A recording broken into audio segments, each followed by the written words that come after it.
Hey guys, it's Brandon Miniman from PocketNow.com. The HP Veer is the smallest smartphone on the planet. It's selling right now on AT&T for $50 in your choice of black or white.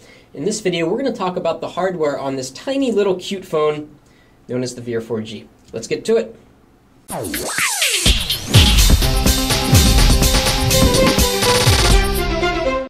Okay, so before jumping into hardware, let's talk about specifications. We've got an 800 megahertz processor with 512 megabytes of RAM.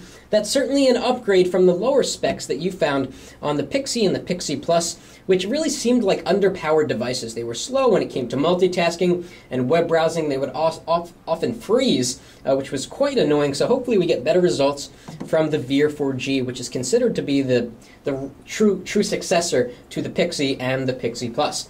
We've got Wi-Fi and Bluetooth, HSPA Plus for faster download speeds, Category 10, which means in theory you should be able to get 14.4 megabits per second down, but of course those are theoretical speeds. You probably can't get anywhere near that in the real world. We're going to talk about speeds in an upcoming video. We've got a 5 megapixel camera on the back. Unfortunately, no flash back there, which is kind of annoying. The screen is super tiny, 2.6 inches. The resolution's 400 down by 320 across. And although this isn't fair, we're going to take out the Samsung Galaxy S2 here, which of course has a screen much larger, 4.3 inches. And let's just flip these on real quick, and you're going to get a sense for exactly how these compare. So I've actually got Pocket Now loaded on both. And click onto that.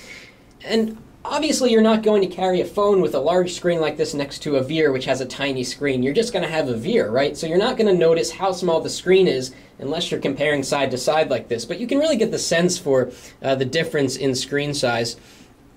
And also the quality of the screen. The Veer 4G has an LCD panel, whereas the Galaxy S2 has Super AMOLED Plus. So you don't get that super great contrast.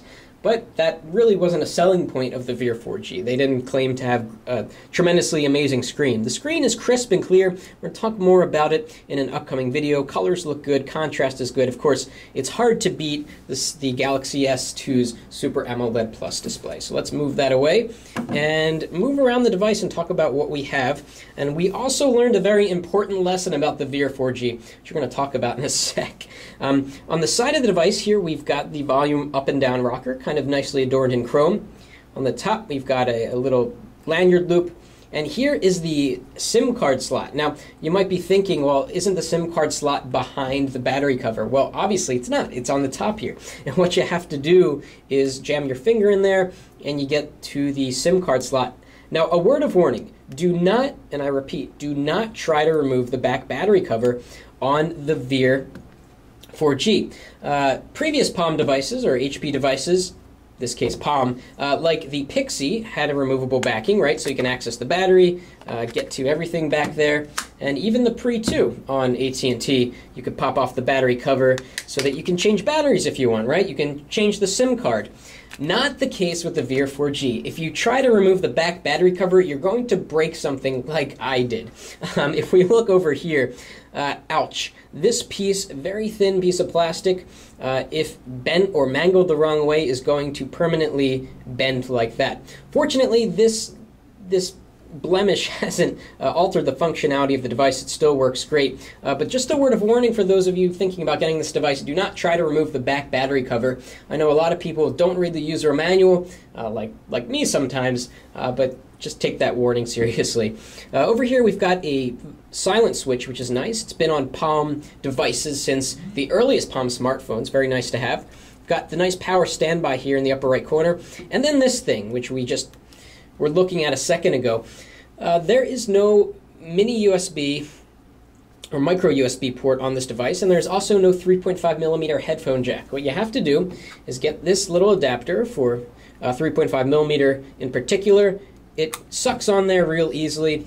Kind of annoying that you have to have this extremity on the device, and this doesn't impact the slider, by the way. It just slides nicely with it. We'll talk about the keyboard in a second. It's just annoying to have to remember an accessory, and it's pretty secure, although if you give it a little bit of a twist, it will eventually fall off naturally.